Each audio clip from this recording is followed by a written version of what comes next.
Hello, friends. It's Lisa, and I'm back with the final Get Organized Challenge reward flip page. And this is the big one, the craft luggage page. This one turned out really cute. I felt like it just was adorable. So, I want to show you first a new thing that I thought of. So, I'm using my Scan and Cut, and I'm going to scan in a picture that I drew of the top of my precision press. So here you'll see it in just a second.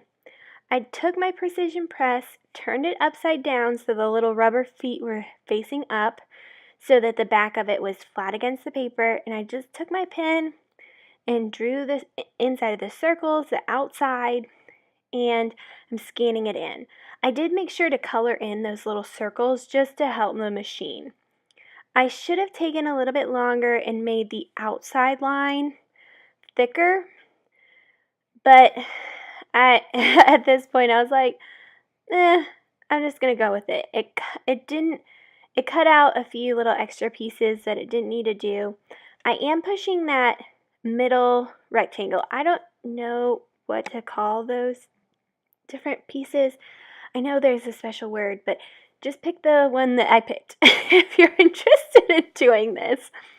And then I'm going to so I'm saving this to my computer because I have it in my scanning mat, and you can't cut out with that. And in case I ever want to do this again, I could not for the life of me find a 12 by 12 piece of acetate. I couldn't do it. So I used some acetate that I got in some packaging, which was simple and cheap and easy. So here you can see I'm just showing you. If you want to move this, see, I move it up to the corner in just a minute, and you want to grab all of the stuff. You want to grab all the little pieces. Oh, I guess I didn't show you that, but here I'm also showing you that I colored around the outside. Oh, sorry. Not great camera work. My bad. I did draw around the outside with some of my Copic marker black, just so I could make sure to fit everything in. So you'll see here, I grab everything when I move because it's not all attached together. You can do that. I was going for getting it done. So I'm going to use the blade on a 4 setting. You need to go with whatever works for your material with the Scan and Cut. For my material, the 4 was a little bit too much, but I wanted to make sure it cut and is on this old mat. I actually have a new mat that I haven't opened up. I honestly think I'm just going to wait until I move into my new house so that I don't have to worry about it. This will be fine for a couple more days. So I'm cutting it out. It does go a little bit off the edge, but that won't affect the utility of this stamping helper. I'm calling it a stamping helper. That's the new name. So it just cuts out, and then it cuts all of the little circles. Fast forwarding, we now have it all cut out and everything's easy, and we're moving in super speed. AKA the magic of movie editing. So I'm just making sure to peel off those little circles because they're clear.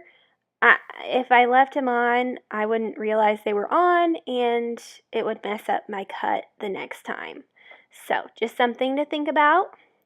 Now I'm going to, I'm just moving that mat away, and I have this awesome little piece. So like I said, it cut a little bit extra.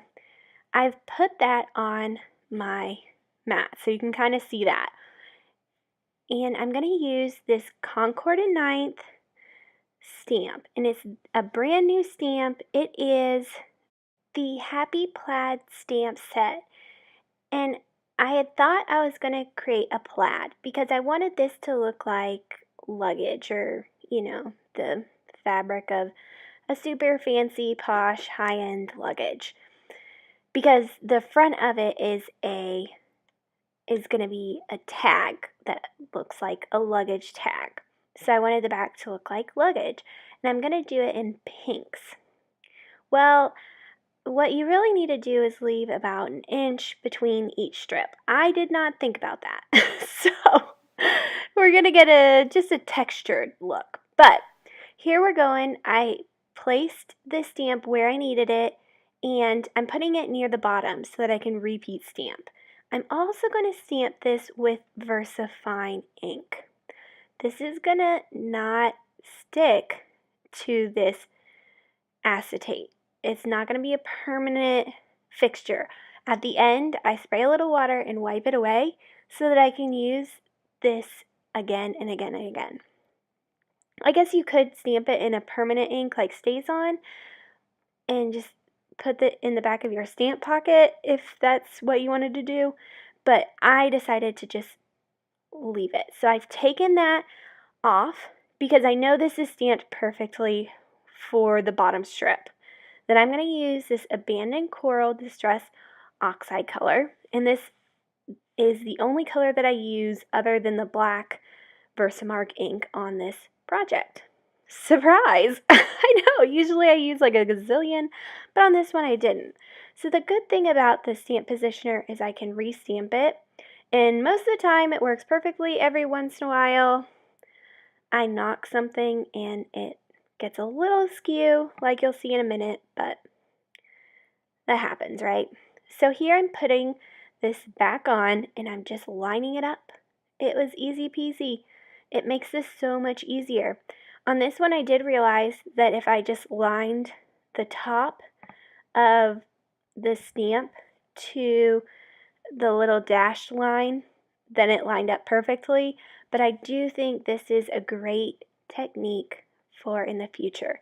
Now, if you have the other two big stamps positioners, or I guess three, the Tim Holtz, the Misty, or the Stamparatus, I think is what it's called, from that one stamp company, Stampin' Up.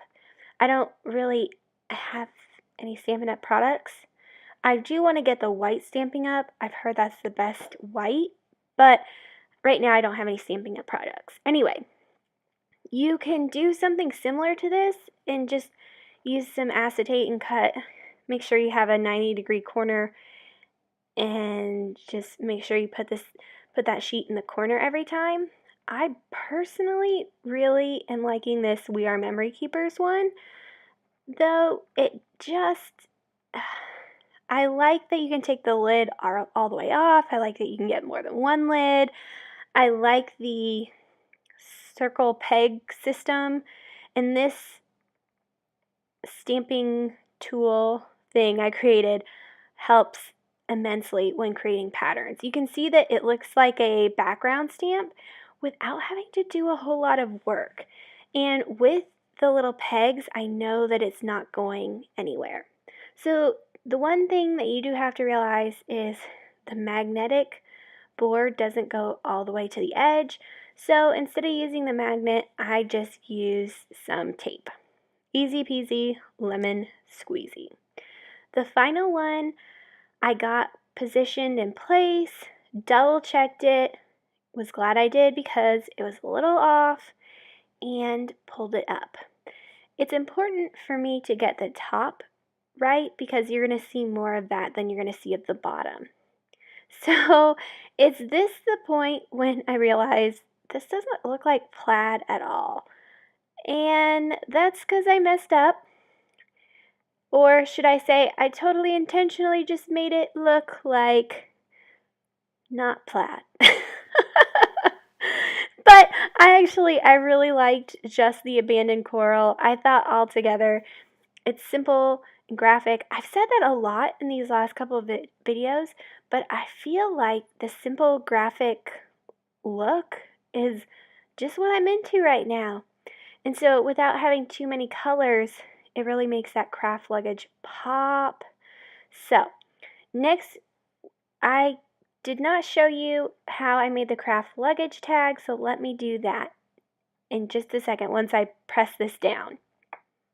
So I'm lining it up, the background, with my Tim Holtz grid mat, which is a glass mat from Tonic. And just to kind of get I'm getting that top point lined up in the middle, and I'm just going to lay this down where I think it looks right. So I was trying to get the same on both sides in the bottom, like the same width. It was a little out of frame, so I apologize. Next, I'm going to cut off the little tabby part, and I look at it to see if it would look good kind of coming out of that slit. I think it would be cute, but at the same time, it would cover up my cute craft luggage thing. So, let's go ahead and look at that. We're gonna start in the Cricut Design Space, so this is actually me working on the computer. I've sped this up quite a bit. So the first thing I'm gonna do is put 8 traveling. So this is the week that I'm on. So this is the last week of the challenge, 8 traveling, and that is a writing font. So I have it written out. I also spaced the letters closer together. Next thing I'm doing is looking for a font. So you'll see on the right hand side, I've already created a craft luggage thing, but that font costs money, and as I pay for the Cricut Access, I don't want to pay for a font. I want to use one of the free fonts. So I found this Edwardian font, and I thought it was so cute. So I went with it. Now what I'm doing is I've ungrouped these words to the letters, and then I'm smushing them together. Next thing I'm going to do is weld each of the letters together. So then craft is all welded together and luggage is all welded together. Why is this important? Then it doesn't cut out each letter individually. See where the F and the T meet? It's not going to cut out there. So then the craft and the luggage are, then when I weld them to this frame that I just created, it's all going to cut out as one thing. So to make the frame, I just created the outside square that I wanted, and then I created an inside square by copying that outside square and then just sizing it down just a tiny bit. Next thing I'm going to do is create some lines. So I saw that the width of the border is 0.25 inches. So I created a line that was the same size across as the outside and 2.5 inches thickness, which gave me a line, and then I'm going to weld that to it. Next, I needed something for that bottom space because it just looked a little random. I thought maybe this would work. So I end up trying this out, welding it in, and then subtracting the hexagon just to see if that will look any good. It doesn't.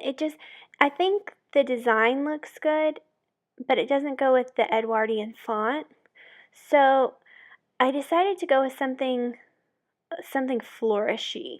I ended up picking these two Access cut files, so that's important. And I deleted all the parts of it except for the base layer. Next, I'm resizing to fit into that opening.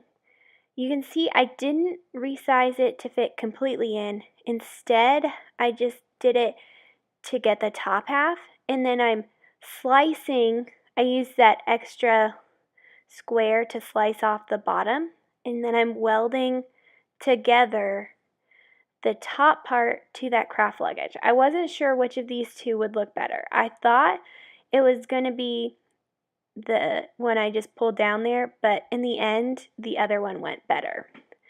Then I cut it out on some Neenah Solar White 80-pound paper, and I'm going to, that had been put through my Xyron adhesive maker machine. Important to note, I did that before I cut this out.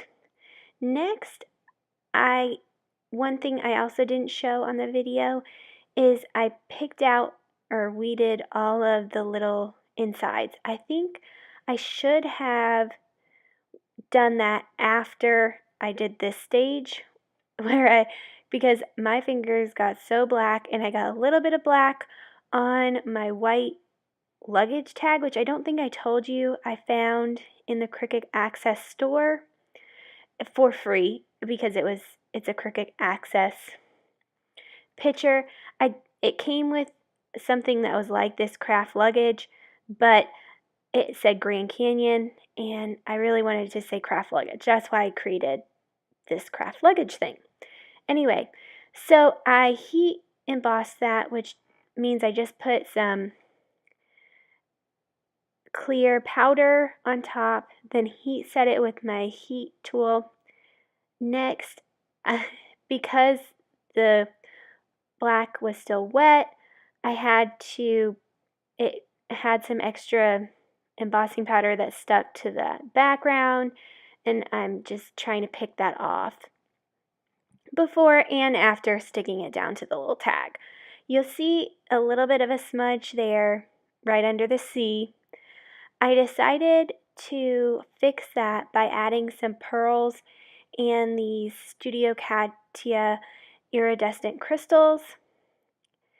The pearls looked super cute because they really went along with the kind of fancy smashy luggage feel I was going for with the Edwardian font and the pink textured background. So those look super cute. I put 3 clustered right there, and then I put 3 of the Studio Katia iridescent crystals as well that were pretty clustered together. I put too much of the Tim Holtz, I guess it's not Tim Holtz, but it's the Multimedia Matte Gel down. So I just used a little pick to pull some of that away.